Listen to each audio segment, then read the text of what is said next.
Hello friends, कैसे हो आप सब। राधे राधे। मैं पवन अहलावत। आज का भाई हम बिजनेस स्टडीज का चैप्टर पढ़ेंगे 12th स्टैंडर्ड के लिए, और अपने चैप्टर का नाम है consumer protection act. Consumer protection का मतलब होता है भाई सेफ्टी या सुरक्षा। एक ऐसा एक्ट लेके आए सरकारें जिसमें किसको सुरक्षा दी गई? कंज्यूमर को। क्यों? क्योंकि कंज्यूमर मार्केट का क्या होता है? King of the market. आपने भी पहले देखा होगा, पहले ये कहा जाता था कि भाई एडवर्टाइजमेंट भी आती थी, जागो ग्राहक जागो। कस्टमर को क्या है या कंज्यूमर को क्या है, अवेयर किया जाता था, उसके राइट्स क्या हैं, उसकी रिस्पॉन्सिबिलिटी क्या है। लेकिन आजकल क्या है, आज ये सिस्टम बन गया कि भाई सेलर को ही जागरूक कर रहे हैं। किसको कर रहे हैं जागरूक? सेलर को ही, कि सर आप अलर्ट हो जाओ, वरना गवर्नमेंट इंटरवेंशन करेगी तो पेनल्टी पे पेनल्टी इतनी लग जाएंगी। इसलिए आपकी जिम्मेदारी बनती है कि भी आप कंज्यूमर को बेकार प्रोडक्ट न बेचें। सेलर क्या करते थे? अल्टीमेटली पहले अनफेयर ट्रेड प्रैक्टिस करते थे। क्या करते थे? Unfair trade practices. ठीक है, अनफेयर का क्या मतलब होता है? गलत। ठीक है, जैसे जो बच्चा स्टडी नहीं करता वो एग्जाम में क्या करता है? अनफेयर मींस के द्वारा या नकल के द्वारा चीटिंग करता है, मतलब अपना पेपर लिखता है। उसी तरीके से सेलर क्या करते थे? अनफेयर ट्रेड प्रैक्टिस करते थे। जो ट्रेड की प्रैक्टिसेस होती हैं उसके अगेंस्ट में कुछ जाते थे। जैसे सबसे पहले है अडल्ट्रेशन। ठीक है, अडल्ट्रेशन का मतलब होता है मिलावट करना। ठीक है, क्या करना? मिलावट करना। ये गलत काम हो गया। सेकंड क्या है? Mislead advertisement. एडवर्टाइजमेंट कैसे करते थे? मिसलीडिंग कर देते थे। ठीक है, उसके बाद क्या होता था? जैसे फेयर एंड लवली का आपने केस भी सुना होगा। एक कस्टमर ने क्या किया, उस प्रोडक्ट को बाय किया और उसमें एडवर्टाइजमेंट में ये बोला गया था कि भाई आप इसको यूज करोगे तो आप गोरे हो जाओगे, लेकिन उसने यूज किया तो गोरा तो अल्टीमेटली होना ही नहीं था। ठीक है, तो फिर क्या कर रहे थे? वो मिसलीड एडवर्टाइजमेंट कर रहे थे, तो उसकी क्या होगी? बाद में शिकायत हुई और उनको क्या, कंपनी को क्या करना पड़ा? कंपनसेशन देना पड़ा। ठीक है, या फिर आप अनफेयर ट्रेड प्रैक्टिस में क्या कर रहे हो? अंडरवेट कर रहे हो। ये तो भाई मैं हर सेलर से रिक्वेस्ट करूंगा, प्लीज कोई भी ऐसी अनफेयर ट्रेड प्रैक्टिस ना करें। अंडरवेट मतलब आप क्या कर रहे हो? 1 किलो सामान ले रहे हो और वो तोल कितना रहा है? 970 ग्राम तोल रहा है, 980 ग्राम तोल रहा है। ठीक है, तो इन सभी प्रैक्टिस से कस्टमर्स को या कंज्यूमर को बचाने के लिए एक एक्ट लेके आए गए जिसका नाम है कंज्यूमर प्रोटेक्शन एक्ट। इस एक्ट में हम पढ़ेंगे कि भाई कंज्यूमर के क्या राइट्स होते हैं, क्या रिस्पॉन्सिबिलिटी होती है। इस एक्ट का कंज्यूमर के लिए क्या महत्व है, बिजनेस के लिए क्या महत्व है, कौन सी कमेटी बनाई गई है जिनके आधार पर, जिन पर आप शिकायत कर सकते हो। तो एक एक करके सभी कवर कर लेते हैं जल्दी से जल्दी। ठीक है, रट्टा मत मारना भाई, समझ में आए तो ये वीडियो को लाइक करना। अब सबसे पहले है इंपॉर्टेंस।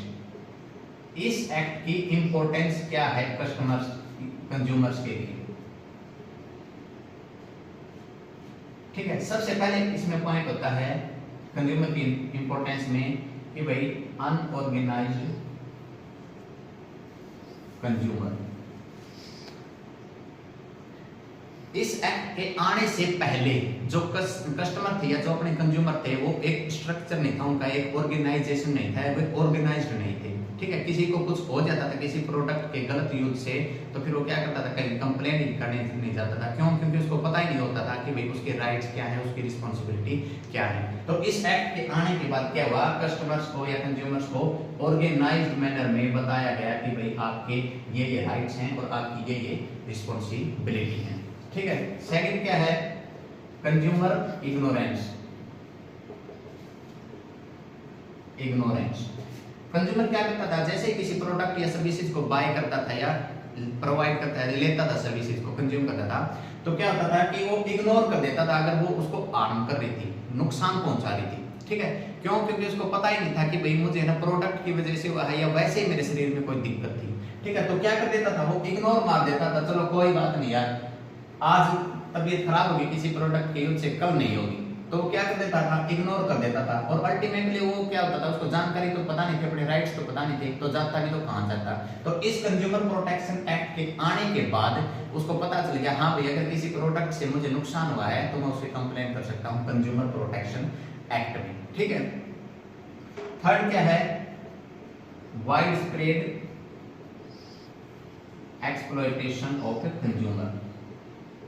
कंज्यूमर्स का क्या होता था भाई, वाइड स्प्रेड का मतलब होता है लार्ज स्केल पे, किस पे, लार्ज स्केल, यानी बड़े पैमाने पर क्या होता था, जैसे एडवर्टाइजमेंट कर रहा है कोई, मान लिया सेलिब्रिटी एडवर्टाइजमेंट कर रहा है, तो उसको जितने भी लोग फॉलो करते हैं वो उस एडवर्टाइजमेंट को देखते हैं, तो एक बड़े लेवल पर, ठीक है, एक लार्ज स्केल पर अनफेयर ट्रेड प्रैक्टिसेस की जाती थी, जिसके द्वारा कस्टमर है या जो कंज्यूमर है उसको नुकसान बहुत ज्यादा होता था। तो इस एक्ट के आने के बाद अब उसको पता चल गया कि भाई अब बख्शा नहीं जाएगा अगर हमारे साथ कुछ गलत किया तो ये पॉइंट्स थे किसके पॉइंट ऑफ व्यू से, कंज्यूमर के पॉइंट ऑफ व्यू से। अब हम पढ़ेंगे बिजनेस के पॉइंट ऑफ व्यू से इस एक्ट के क्या बेनिफिट हैं। ठीक है, एक बार इसको जल्दी से साफ कर देता हूँ।